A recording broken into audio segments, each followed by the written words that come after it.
Hello and welcome to Illinois Week. This is Bleav in Nebraska. I am Kaleb Henry. Huskers 3-0 through the non-conference schedule, or as Matt Rhule called it, the preseason at today's press conference.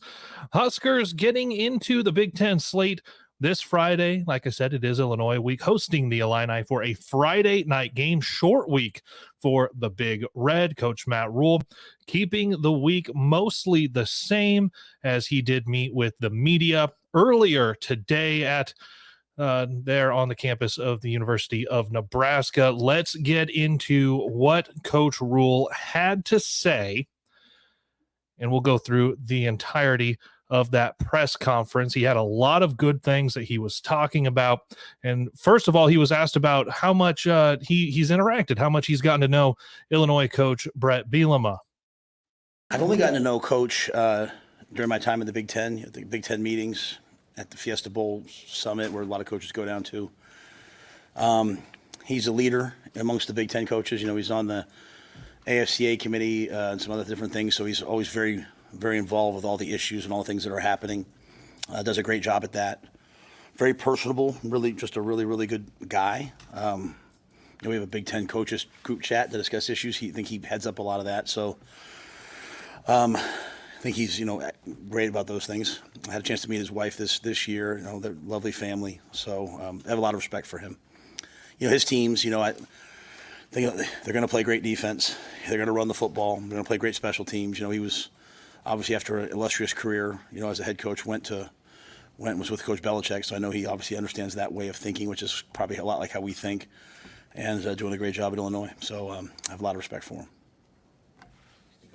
A lot of the things that Rhule talked about there with Illinois are kind of the way people are thinking of Illinois with that dominant run game. They have not run the ball well to start this season. And that's something that I discussed with the guys at Big Sports Radio, Mike Kegley. As a matter of fact, I'll have him on later this week to preview this game. But when you think of a Bret Bielema team, you think of stuff that is a lot more like Iowa. You think of stuff that is a lot more like the New England Patriots. And that has not necessarily been the case through 3 games. Now, they did get the really emotional win over Kansas a couple of weeks ago, and then KU went and lost to UNLV. So how big does that win look? Both teams are ranked. We'll find out a lot more on Monday. Also really curious what that group chat actually looks like. Who's sending the best memes? Who is kicking out? Like, who kicked out Jim Harbaugh last year? Those types of questions. I think we missed an opportunity for a follow-up. Maybe we'll get to that on like a bye week or something when things aren't quite so serious with the prep for a short weekend and hosting Illinois this Friday. Mazuka going to be available this week? No, he won't play this week. He's on the team. He's practicing with us. He's just working through some stuff right now. He's doing everything we asked him to do, but he won't be available. Not injured? No, not injured. So Micah Mazuka, who the transfer in from Florida, as a matter of fact, Henry Lutovsky is now listed number 1 on the depth chart. Mazuka's still listed, though, number 2 at that offensive line position. Right guard, right behind Henry Lutovsky. And as a matter of fact, Coach Rhule, right now, he's going to talk a little bit more about Lutovsky. I just feel like Henry filled in, and what are your thoughts there about your depth at guard? Yeah, Henry. If you go back to the Colorado game, we put Henry in the fourth quarter, and Henry played the fourth quarter against Colorado. So just Henry's got to be earmarked as a starter coming into the year, and obviously Mike and Justin did a great job for us the first game and a half. But Henry's healthy now, so ready to go. You guys got some big plays on them on their defense last year, but you did that in a way that maybe you wouldn't do this year because you used beat them 20-7. What do you see from their defense, and maybe where are some areas you feel like you guys can have some success? Well, we hit the deep ball to Marcus, on the first drive. We hit some screens to Billy Kemp that were, led to some big plays. Ran Heinrich, as you said. They've altered a lot of what they're doing, right? They're a different defense than they were. Aaron Henry's their defensive coordinator, who I've known a long, long time. He's doing a great job of putting his imprint on it. They'll show man and play cover 2. They'll show man and play zone. So they're playing some 4 down as well as the bear that they've been in. So it's not like playing them last year where you're coming in, it's all going to be bear man to man. Hey, we got to win versus man. You got to be ready for man zone with a young quarterback, he's got to recognize, because they don't show it to you, he's got to recognize the zone on the snap, and they're taking the ball away at a really high level. And some of those, besides their guys just making great plays, I mean, they got some great players on defense. Some of it, though, is also them doing a great job disguising, and the guy throwing a man beater into his zone coverage and then picking it off. So we have a lot to get done there. And then, to your point, we're a different team, though, than we were last year. Last year, we keep track of yards after contact. Last year, we only had 71 yards after contact in this game, which is about as poor as you could ever be. But we had a lot of explosive plays that kind of made up for it. And then we had a bad fourth quarter. We started turning the ball over. So you can't turn the ball over versus them. I think they're +8 on the year right now. They've got 9 takeaways. They're protecting the ball. How would you sum up the O-line so far? I think they've only allowed 1 sack, but just overall, what's your sort of view 3 games in? We don't know anything about really those guys until we play in the Big Ten. I mean, they've done a really good job versus who we played against. There's always the areas we're always trying to work at, but this will be such a different challenge facing these guys. The pass, they have huge guys inside. They have excellent pass rushers on the outside, 9, 17, 3. Now they're playing 17 and 3 together. This is, they create 5 one-on-ones, so everyone's got to win. If one guy loses, you struggle. So, but yeah, I've been pleased with our offensive line. I think they've done a really nice job. I mean, I think anytime you don't punt in a game, you probably feel pretty good.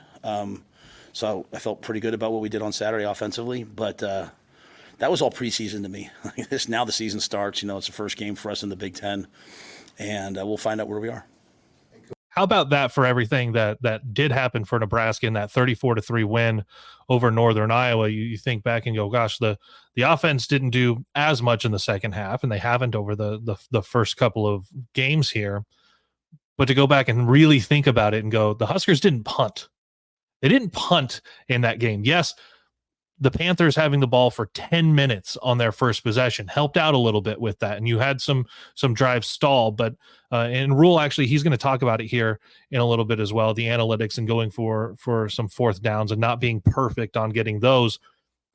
But still, never once punting in a game. Buschini did get on the field, though. Don't worry. He did get on the field with a kickoff, but that was very interesting. I had not thought of that coming out of Saturday, that the Huskers did not punt once against Northern Iowa. Which this is the 400th consecutive sellout. Have you given some thought on just the historical meaning of what this night will mean for Nebraska having the 400th sellout here? To be quite honest, I haven't. I certainly understand the gravity of it. I think the one thing that's really easy for me and great for me to explain to recruits, the first thing we do when recruits show up here on their official visit is we don't go do some fancy thing. We take a picture with them, and then we walk them right out into the field, and we show them hey, here's the number of sellouts in a row, and here's the All-Americans. And then we talk about the field and how our hope someday is that they win a championship on that field, but also that they graduate on that field.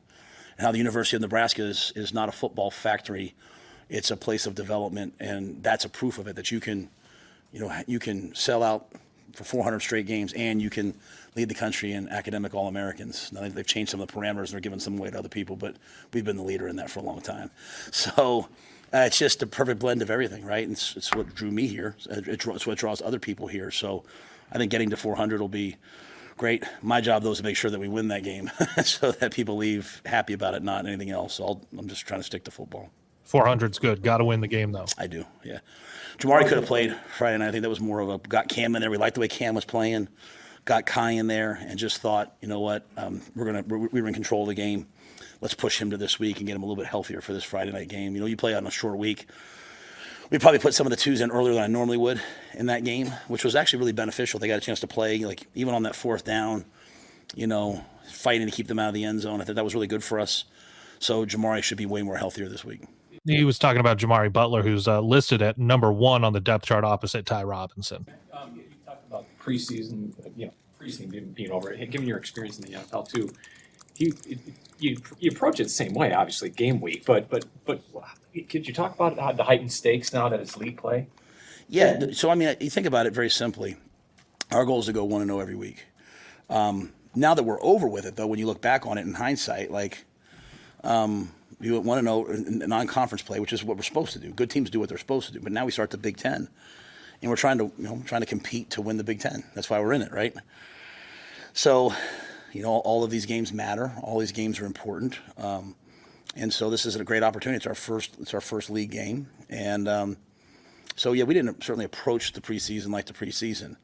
But to me, it's just, hey, now we're entering Big Ten play. So our approach doesn't change, but just the gravity of the situation was a little bit different.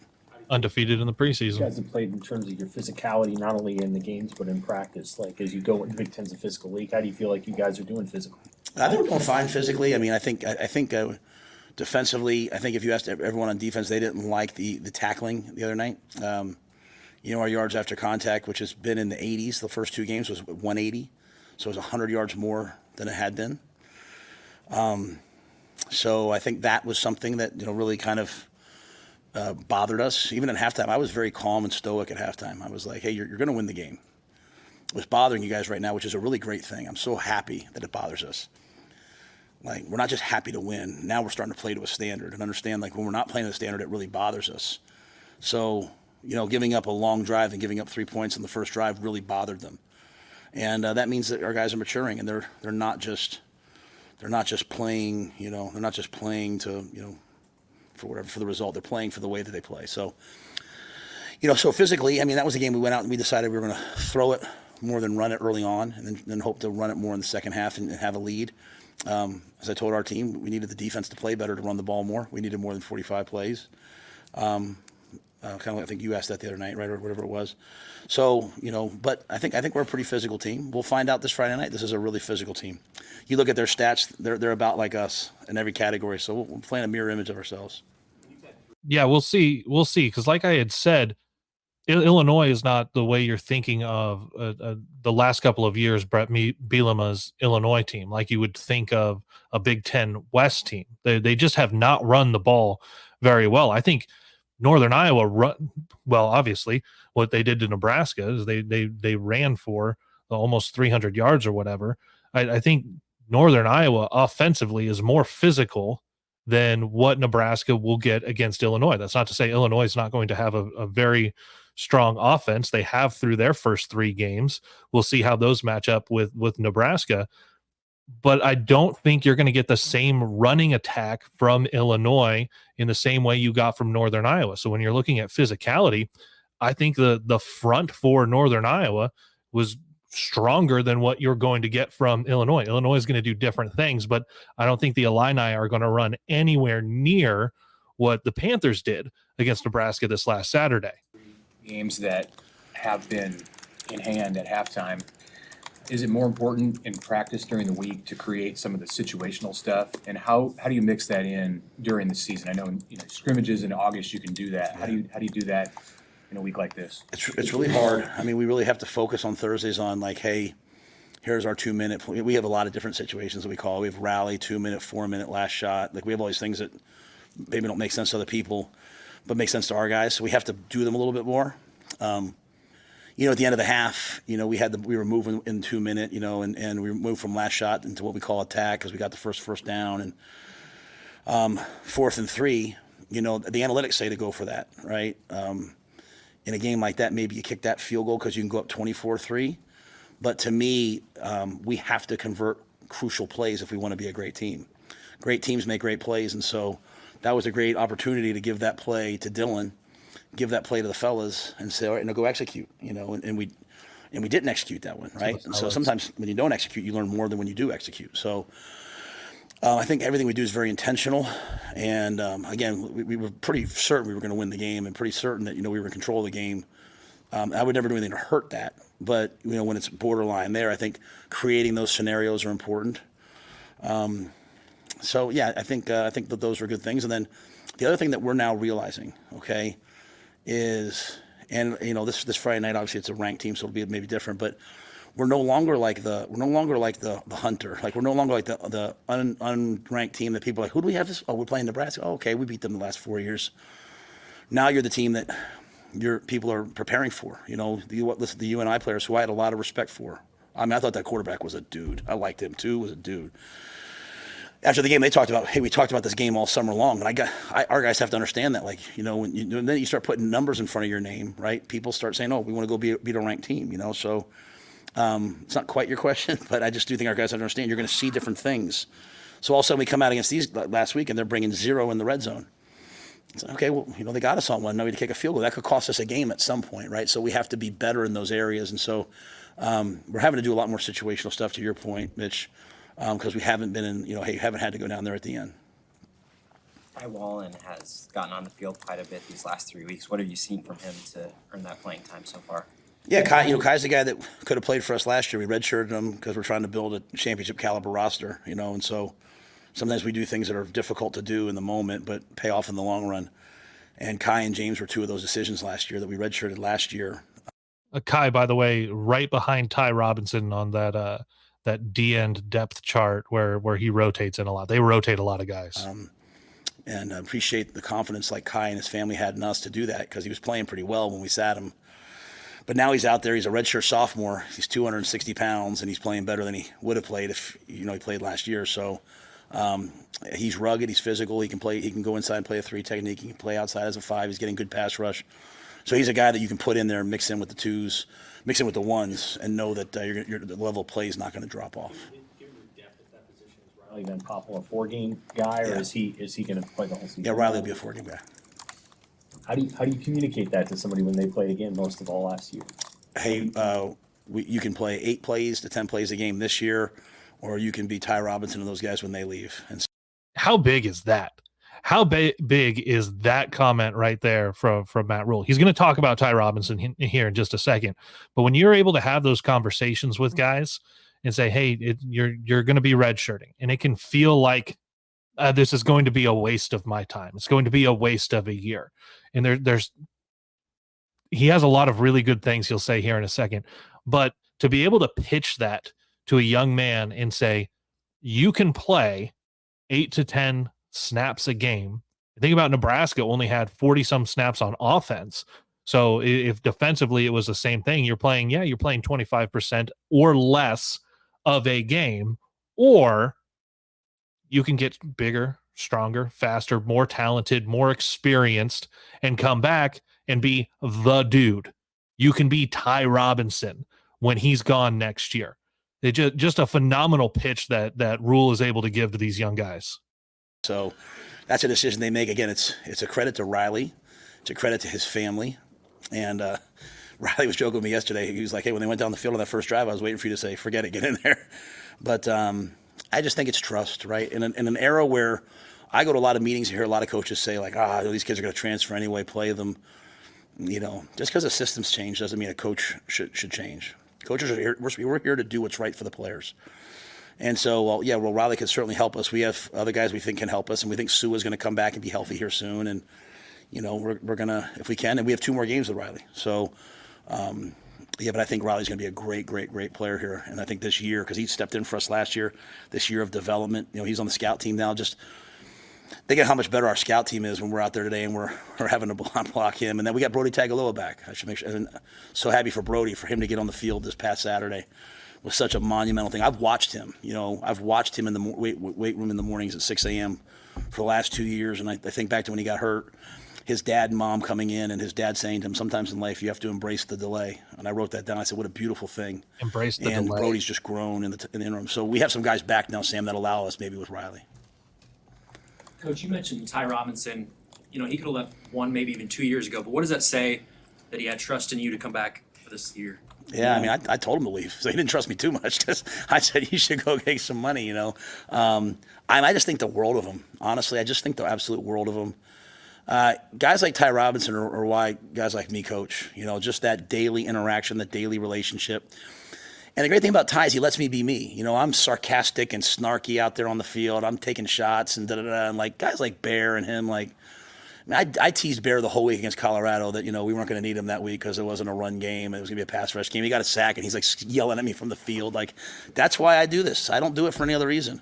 I love watching those guys. And so Ty's bringing that group along too. Ty's bringing that group along. And what I love is when they leave, their legacy will be here. And Ty talks a lot about the guys who were here before him. So it wasn't like there wasn't great leadership in the D-line room before that. Coach Dawson, all those guys did a great job. Ty talks a lot about that. But Ty, Jamari, Nash, I can't imagine a better group. And next year when it's Cam and Riley and those guys, I don't think we'll skip a beat. No coach has ever gone out of their way more to not throw the previous staff under the bus. Matt Rhule is so good at that. Potenza?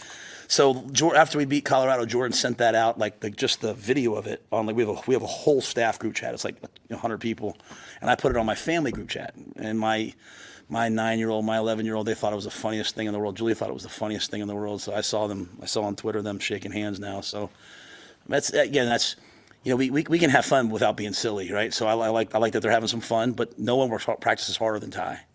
He comes to practice every day like it's a game, and so it makes it fun to coach. What'd you think of Fliggy and long snapping? That was great. Yeah, it was great. He was going to do the short snaps. Cam was going to do the deep snaps. Again, we didn't punt, so we didn't need that. But I thought he put the ball in his hand, and our field goal operation is still a work in progress. We made a couple short ones. We're still a work in progress, and for us to be the team we want to be, it's going to have to continue to improve. And so each week's just taking another step. Our protection was better. Our snaps were better. Now we're going to do what we want to do. You have to hit a 57-yarder to win it, like Alex Henry did whatever years ago, right? Those kind of moments happen, and so building up to that is important for us. It could be this Friday. Snaps were a lot better against Northern Iowa. That is one of the things that a number of us up there in the press box noticed over the first couple of games, even in warmups. It was a lot better this last game, and you saw it with a couple of makes during the game without it being an issue for Tristan Alvano. There's some advantages to be home on a short week, just to have that extra time without having to travel, already losing a day. Yeah, I definitely think so. I think especially on a night game, just the fact we can come over here and use the facility and all that stuff is great. That being said, last year we went there, and we were emotionally, physically, and mentally ready. There's 3 levels of ready you have to be. You have to be physically ready, you have to be mentally ready, you have to be emotionally ready. Last week we were physically and mentally ready. I don't know if our defense was emotionally ready, and that's hard to do. That's why teams don't go undefeated very often unless they're way more talented. It's just very hard to win every game. I thought our offense was definitely emotionally ready, right? But last year when we went to this game, we were all 3, right? And there was, they were a really good team. There's nothing that was going to stop us, so can we, while I'm happy we're at home, it's really about those 3 things. Or are we going to be ready to play on Friday night, or is it going to be about all this other stuff? This is going to be an absolute battle. They're a really, really good team. And it's why in preseason when people start asking about, the schedule's easy early, is it? I mean, I'm looking at power rankings now, and we have one of the hardest schedules in the Big Ten moving forward coming out last week, right? So all that preseason's fluff everyone talks about is not real. You get to especially now in the transfer portal era, you better just get to the season and see who you're playing. And now we're facing a ranked team in week 4, right? And it looks like there's some more ranked. We'll be facing some more ranked teams. The key for us is to play well so we can be a ranked team. And so this is an excellent team we're facing that's on a mission right now. So we'll have to be ready. I know you already played some really good receivers in Colorado, but Illinois' got 2 guys, including one in Pat Bryant. I think you guys saw last year. What kind of players are they, and B, how beneficial is it to have somebody playing at the level that Tommy's playing, where teams don't even really target him very much? Yeah, well, you look at their offense, right? I mean, they're a big power running game with a mobile quarterback. And mobile quarterbacks have bothered us. Okay, mobile quarterbacks have bothered us, but they have 2 explosive receivers on the outside, right? So whether it's Bryant, whether it's Franklin, like they can attack you, and they do a good job of they try to stress you by putting them both out here. So you either have to play a 1-on-1 to stop the run, or you have to double them and play cover 2 or quarters or something like we did against Colorado, and now they can run the football with a 250-pound back. And their other backs got in there this week, and they all ran the ball well. So very well put together with how they're doing it. Those guys, one thing about them is they've thrown the deep ball. They have more explosive plays than we have. I mean, they're throwing the deep ball, getting one-on-one coverage, not afraid to put it up. And they have great catch radiuses. They can hold off a defender and go up and catch the football. So luckily with Tommy's 205 pounds. He's not a little corner, right? And I think Buford's been playing really, really, really well. And Buford can play corner. He played the dime for us versus Colorado. He's very versatile. And then Jeremiah and Amari can play as well. So that'll be one of the main one of the main matchup issues in this game is how well we do versus those 2 receivers when we choose to play a run front. Can we win the one-on-ones? How well we do with the quarterback containing him. You saw UNI was using the zone read and all that, and they can do that with the quarterback. They can also, the Wisconsin last year drop back quarterback draw, which they do. So it's our front stopping the quarterback, and then again the power run game. And if we give up 180 yards after contact, we won't win the game. He was going to go watch the film on Saturday night instead of doing it Sunday. because of the short week, and how have you managed that, accelerating this week with your guys so that they're not missing anything that they need to do? Yeah, so I take a little, maybe a different approach than a lot of people. I keep like Monday, Tuesday, Wednesday. I don't move it up a day. A lot of people move it up a day, but we do come in on Sunday. So on Sunday we came in, we cleaned up the practice film, we cleaned up the game film, because there was a lot to learn from that game. So we didn't move ahead. We sat there and did all that. We got our lifts in like we would normally do on Monday, Mitch, and then we walked through Illinois. We got ahead, but today we came out. Today's a Monday for us, and so we'll do Tuesday, we'll do Wednesday. Then like our normal Thursday practice will be a walkthrough, but we also walk through on Friday just like we would have on a Saturday. So we don't overdo it. We don't move it up too far forward. And yeah, to your point, like I got a text from Dylan Saturday morning. You know, this is what I need to improve upon. Like he's very good about illustrating that for himself, so he can get better. He takes great ownership of his things, and most of our guys I think do a great job. They've watched the tape before we watch it with them. That's a cultural thing that we have here that guys have had instilled in them. There you go. That was Nebraska football coach Matt Rhule speaking Monday after the Huskers improved to 3-0. Going to get a lot more this week. We'll hear from both coordinators. On Tuesday, we will dive into an Illinois preview with Mike Kegley from Illini Guys, Sports Spectacular, and a Big Sports Radio. That episode will be coming out on Thursday. And, of course, Huskers hosting Illinois this Friday night, 7 o'clock from Memorial Stadium. And as you heard Matt Rhule talk a little bit about, it's the 400th consecutive sellout at Memorial Stadium. I will be one of the folks there, obviously up in the media booth. If you're one of the folks out in the stands, let me know where you're standing. Let me know where you guys are going to be sitting this week in the comments down below, and make sure you guys leave a review however you're listening or watching. And of course, everything I do with Bleav in Nebraska and all of my work, Nebraska Cornhuskers on SI, powered by Husker Max. I'm Kaleb Henry. GBR, as always, Bleav in Nebraska.